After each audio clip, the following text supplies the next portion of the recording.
What's going on, everybody? So it's Saturday, and let me tell you, it is one beautiful day. I've washed the BMW again today and waxed her. This time I attempted to use my my orbital polisher. I have one of those, those big ones that you hold with two hands, and it sucked. It just kept launching the whatever, the little polishing pad that I had on there. Just kept launching it off, so I just did it all by hand. So, but she looks good in the sun. Oh man, she looks so good. So, you're probably asking, why am I doing this video? Well, I feel like as a person with knowledge, in the N54 world with the BMW 335, I've owned one, I've modified it. I've had my share of ups and downs with it, and maybe you're sitting there thinking about doing the same thing. And so I just wanted to kind of, go over some goods and some bads about these things, and just kind of go over basically, what makes it a good vehicle, how you can keep it reliable, and just various different things like that. And the battles that I faced with it. It hasn't been a bad car. I will say this: I haven't had too many major issues like other people with 335s have. Mine has been relatively issue free. Maybe it's due to the modifying it pretty young, so maybe that's what it is. But let's go over the stuff, and that way you can determine whether or not you want to go down that route, or you just want to buy like a Honda or something like that. That's a lot cheaper, because I'll just go ahead and tell you this: it's not like modifying a Honda. You can't just go on eBay and get a $500 eBay kit and modify it. So let's get into it. So let's start off with the good about these cars. All right, so the good thing about these cars is that they come twin turbo. Some of them are all-wheel drive, some of them are rear-wheel drive, but the main thing is that they're all twin turbo up until 2011, at which point they go single turbo on the N55s. But it's still a good car. It's it still makes the same torque numbers, same horsepower numbers. It's just one is twin turbo, one is single turbo. So but see, so here is mine is a 2010. I have the post LCI, where that now I have the LEDs in the corner for my turn signals. I have the LED halos, things like that. I have the different grille. I believe that's different. I'm not 100%, I believe. So some more of the goods about these cars. I mean, look, first off, it's beautiful. I mean, let me just shut this hood so you can get the full effect of it. But I mean, it's just naturally a beautiful car. It looks mean. I mean, it's just a downright beautiful car, and the styling alone is what makes it one of the top-notch, I'd say, sedans out there. Yeah, this is a 10-year-old car, but I have people questioning whether or not it's a new one all the time. It's just how good they look. So, styling is number one as to why it's such a good car. Quality, I mean, you'll say that the engine has some issues. Yes, I am aware that there are quite a few issues with the engine, but the whole vehicle as a whole is quality. That's BMW's main thing, is quality. So, when you're buying a BMW, you're getting, a good quality built piece of, machinery. You don't see people complaining about the dash on these things. This is nice soft dash. It's not that terrible plastic like in that Mitsubishi I was reviewing the other day. It's just good premium leather. They don't cheap out on the stuff. Yeah, that's why you pay, a substantial bit more than, say, a Honda. But in that Honda, you got a plastic dash that didn't cost much to make. So you got to take that in consideration. So one of the things that most people know about these cars is that they are a tuner's paradise. Okay, you can unlock so much power out of these things. You can go on Cobb and you can spend about $1,500. Don't quote me on that price. About $1,500, and you'll get different charge pipes, not these, different inlets. You'll get aftermarket intercooler, Cobb programmer, a few other things, and they say you can get 500 wheel horsepower out of it. Now, I will say that with that, it's not 500. I said wheel horsepower, but it's 500 brake horsepower, which, if you don't know the difference, then there's plenty of videos out there that explain it. One is actually to the wheels, one is just what the motor makes, period, without the loss going through the transmission and all the drivetrain. Yeah, so don't expect to get actually 500. And I also believe that you have to be running like E60 or E85 to really get that 500 horsepower out of that kit. But that doesn't take away from the fact that these engines can be tuned so well. Mine has 600 horsepower. It has a lot of stuff in it, and we'll get into that in the modifying and how much it costs to do that. But we're not gonna get into that in the good. One of the other good things I like about this car is it's just naturally fun to drive. I mean, you sit in the seat. The steering is this year is actually one of the last years that has the hydraulic steering in it, and it's really stiff, but you feel everything. You get so much feedback, unlike that Mitsubishi I was driving the other day, where it was you just felt like you were turning and then it was just telling something else to turn. You didn't really they didn't feel like they were one and the same. So this one, when you turn the wheel, you feel like you're actually attached to something, and you get that feeling, and it's hard to explain until you actually do it yourself, and then you know exactly what I'm sitting here explaining. That's really about, I mean, all these good things were a broad generalization, you know, as far as what's good and what's bad. So let's get into like the bad about it. Now, some of the bad with these things was a lot of the engine components would fail. One of the main things is that high pressure fuel pump, which I've had that replaced. One of the main fail points on these engines was the injectors. They've had a lot of recalls on those injectors, so if you haven't done that, they've actually recently extended the warranty on or the recall on that. So go and get you some Index 12s. They are the latest and greatest. That's what I have in mind. Let's see here. A lot of so you'll see that I have all of these replaced already, and the reason why I have all of my charge pipes and everything replaced is I've heard rumors so that as the plastic heats up and over time it begins to break and fail, and that's where you get a lot of issues with people saying, well, they're having boost leak or they're getting these various boost issues. A lot of times their stock charge pipes, which are plastic, have broken. And yeah, so I have actually gone through, back in the early days of it, replaced everything here. And so all of this is actually a TFT, Turboform Technologies. They are very difficult to find and they are very expensive, but they are, to me, they're well worth it. You can find some good charge pipes for cheaper, but these are the ones that I went with. Mainly because it relocates everything over here. When it was all over here, it was really cluttered looking, and I just relocated all of my stuff here, and I kind of just like the way it's set up. Some of the other issues that people have had, the motors have failed, transmissions have failed. This motor was replaced at about 80,000 miles or something like that, and so this motor actually only has 40,000 miles on it.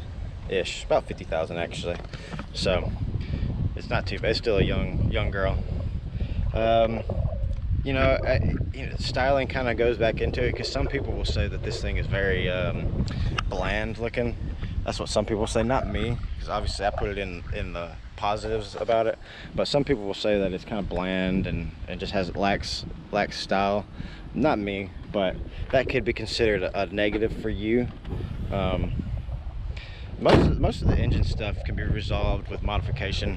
The regular shifting on the BMW, like when you just put it in drive, it's just kind of, I mean, it's very, very conservative. And then when you put it in sport, it's better, but I feel like there could be more especially when I'm trying to get on it and it gets to that 1-2 shift, or maybe it's 2-3.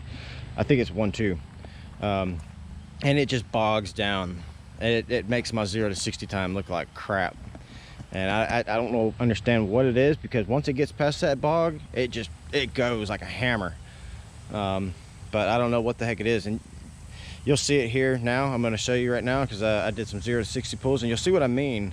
Like, my 0 to 60 time should be better than that, but you'll hear it bog down almost right after I get going.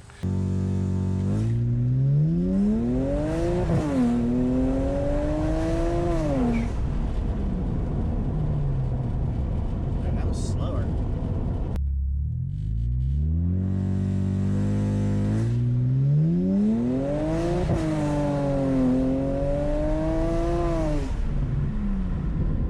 And that's the transmission not shifting into second, or it's slipping or something.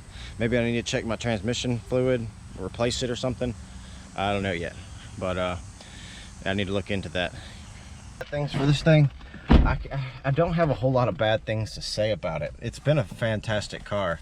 I mean, as far as stuff going wrong, it's been basic stuff. I mean, I actually replaced the injectors before I had an issue with them, and the high pressure fuel pump. One of the main things that I dislike about this BMW though is, let's say you went for a drive, the door's automatically locked, you've come to a stop, you've put it in park, and you're going to get out of your vehicle. Well, you're gonna have to open that door handle twice, or so you have the option of reaching over here, hitting the unlock button, or what I hate is you have to pull it twice to unlock it, because the first time just unlocks it, it doesn't open it. The second time actually opens it. Now, yeah, people will say, well, just hit that button. I don't ever think about that. I never ever think about hitting that button. So that's just one thing. Like, they say you can program it in to allow you to do that, but it just should already be there. Your BMW, that's like, you see that on like just standard cheap cars that you come to a stop and they unlock. That should be something that should have been here already. One of the other things that I dislike about it is that my fog lights don't come on whenever I cut on my lights. And now that you'll argue that that's a good thing, because you're actually only supposed to use your fog lights when there's fog, because they're lower than, a lot of times they sit lower than the fog, and you can see them better whenever you're in fog, because they do sit so low. That's why they're called fog lights. But I kind of want them to come on whenever I cut on my headlights, which I have automatic on. The wipers, I really hate the wipers. I'm not going to show you the wipers right now, because my window is dry. I just washed it, so I'm not going to get it wet to test that theory. But I'll explain it to you this way. I have 2 speeds unless I have it on auto. It's like a fast and then a really fast. And I am kind of one of those wiper snobs that I tend to like not run my wipers nearly as much, because I don't necessarily need it. A lot of times I have Rain-X on my window, so it just kind of beads up and goes off anyway, so I have no need to really run my wiper.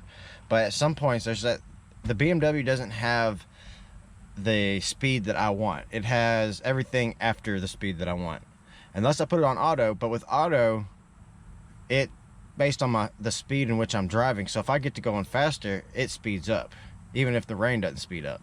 So those are, you know, what I dislike about the BMW. Let's get into the actual, you know, cost of ownership / modifying it, which honestly isn't too bad. So let's get into that.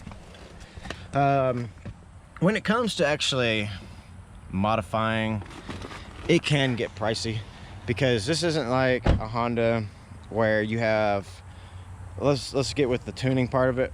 Port injection is it's a lot easier to tune than direct injection, because with direct injection you have a very small window that your injectors need to actually be firing, whereas with the port injection you have a little bit of leeway. It can spray and kind of just sit there and wait for the valves to open.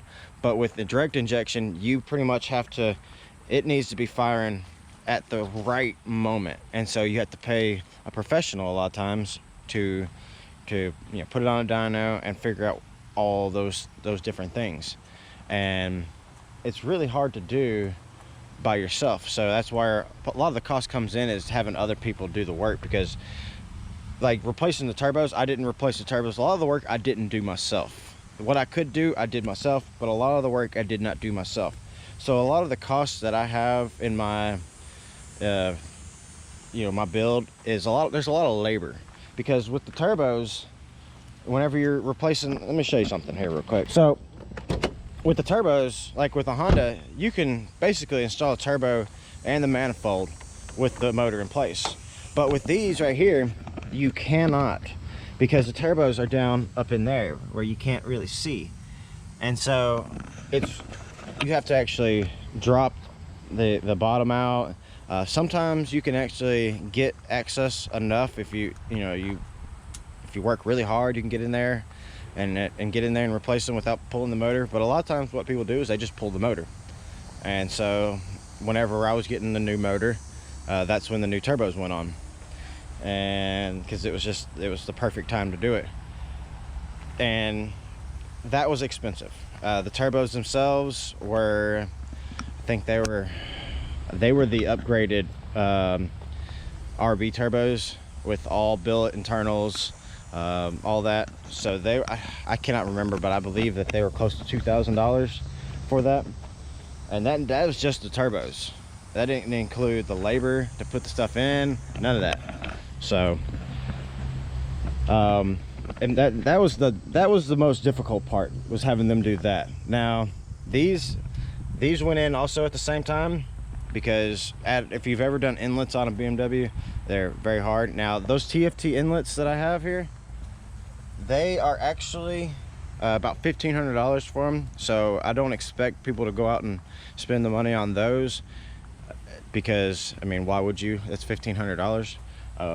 But they are very good. It came ready for a 50mm blow-off valve, which I have upgraded the line, as you see, and that is the new upgraded deal. That is one thing that you have to do whenever you modify your BMW.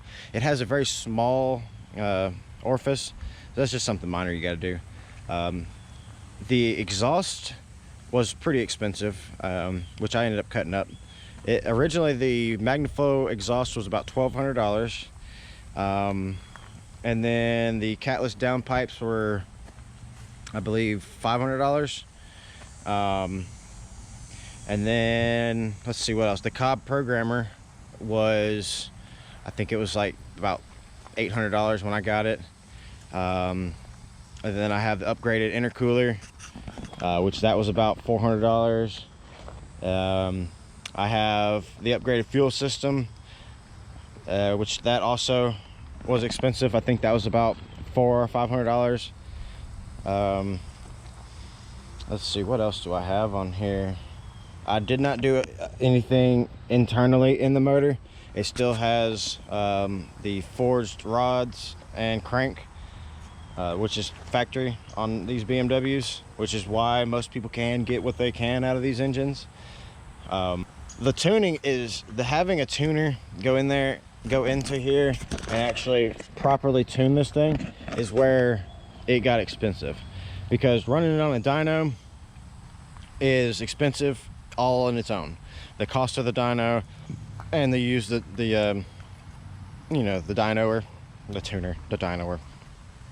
tuner. He's expensive as well. And so it ends up, I don't remember how much it cost me to have this thing tuned, but I know it was close to $1,000 or more. It was about $1,200 or something. I honestly think it was higher than that. But yeah, it was expensive. Now I didn't do anything to the exterior except for, painting my wheels, my exhaust tip, my chrome around here, and then obviously my kidneys. I painted my kidneys. That's all. Basically, as far as performance, that is really everything that is done to this thing. I may have forgot something here and there, but other than that, I mean, it's got all the latest and greatest everything. It doesn't have any of the plastic stuff in there. That's why mine has been so reliable. So if you're considering doing a BMW as well, a 335, consider replacing all of your stock inlets and outlets, because over time, especially if you're like me and have a lead foot, then over time the heat that's generated underneath that hood, they are going to crack. It's going to, you know, you're going to get boost leaks, and you're going to start getting some unmetered air. Yeah, you might see your idle, you know, go up. You know, these are all things that you can see that you'll know that you have an issue if you have stock pipes, or if you have any kind of leak, you know. So all right guys, I think that's going to be about it, honestly. I hope you gained some knowledge as far as whether or not you want to go about doing this. I would never, you know, go back on it. Like if I had the opportunity to get something else, I wouldn't. I'd still get this again and do the exact same thing over again. But that's just me. So later.